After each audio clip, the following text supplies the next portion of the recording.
Let's talk about something every high performer understands, that constant push for more discipline. But what if I told you that the whole brute force approach is actually what's holding you back? Today, we're diving into the science of how to trick your brain to make discipline feel, well, effortless, so you can hit your biggest goals without that constant friction and burnout. Let's get right into it.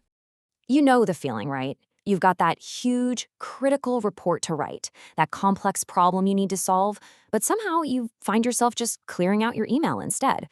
Look, this isn't a character flaw. It's actually a brain-based dilemma. Let's dig into exactly why this happens and, more importantly, how to get around it. So, first up, let's talk about what I like to call the discipline paradox. It's this really counterintuitive idea that the way most of us think about discipline is precisely why we can't seem to stick with it. Now, what's so fascinating about this is that it just highlights a huge misunderstanding. I mean, think about it. If your whole strategy for getting big things done relies on this constant, painful battle with yourself, you're just draining the battery you need to actually perform. Consistency, which is the real engine of success, becomes pretty much impossible. And this really gets to the core of it, that feeling of internal resistance. That's not you being lazy. It's a totally predictable biological reaction. Your brain is literally actively pushing back against what it sees as the pain of a difficult task. So that brute force method, it's pretty much destined to fail from the start. Okay, so let's get into the neuroscience a little bit here. Why does our own brain seem to work against our best intentions? Well, the answer is baked right into its core design. And this right here is the crucial point. For thousands and thousands of years, conserving energy meant survival.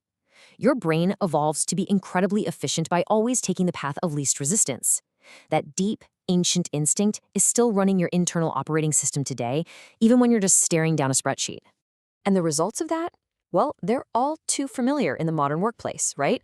You procrastinate on those high-value projects. Your motivation just evaporates halfway through the afternoon. You struggle to keep your focus with all the interruptions. It all comes back to this ancient energy-saving program running in the background. Now let's bring in the main chemical character in this whole story, dopamine. It's really at the heart of this daily battle between what you want to achieve long-term and what feels good right now. This breaks it down perfectly.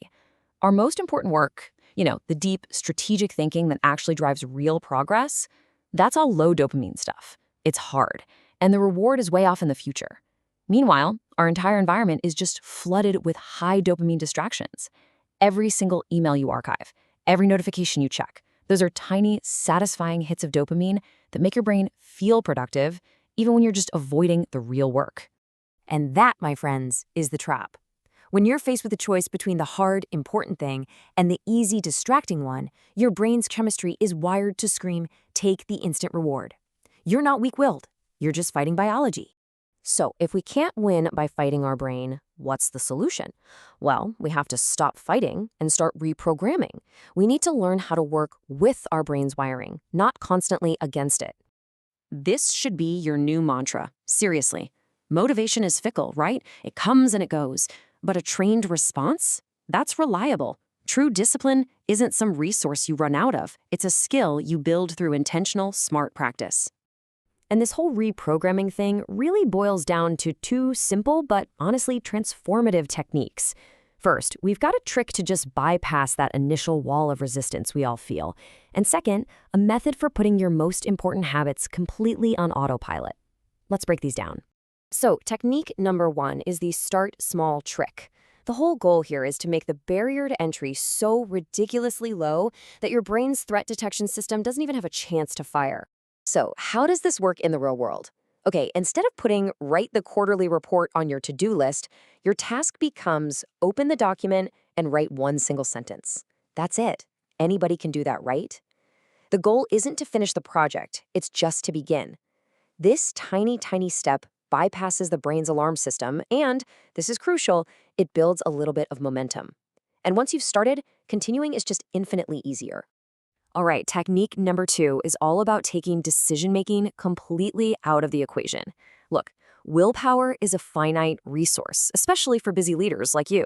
The key is to stop relying on it at all. This is all about system design. For example, you could schedule a reoccurring 90-minute block for deep work every single morning. Phone in another room, notifications completely off.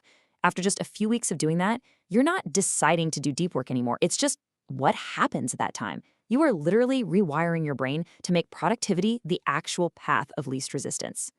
So, when you combine this start small trick with smart automation, you create this incredibly powerful new system. This is what we mean by effortless discipline, where you're not fighting your brain anymore, you're just flowing with it. And here's the most important takeaway from all of this. Stop blaming yourself for a lack of willpower and start looking at your systems. A well-designed professional life makes the right choices the easy choices. It creates an environment where focus just becomes your natural default state. And the long-term gains from this, they're huge. You start to achieve your most ambitious goals without all the constant stress and friction. You become known for your consistency, for your ability to do that deep work that truly moves the needle. This is how you build a sustainable, high-impact career. So I'm going to leave you with a challenge. Think about that one critical project you've been putting off. Now, don't think about finishing it. Instead, just ask yourself, what's the 2-minute version? What's the tiny, almost trivial action you can take right now to just begin? Because starting, that isn't just a step. It's the whole secret to rewiring your brain for effortless discipline.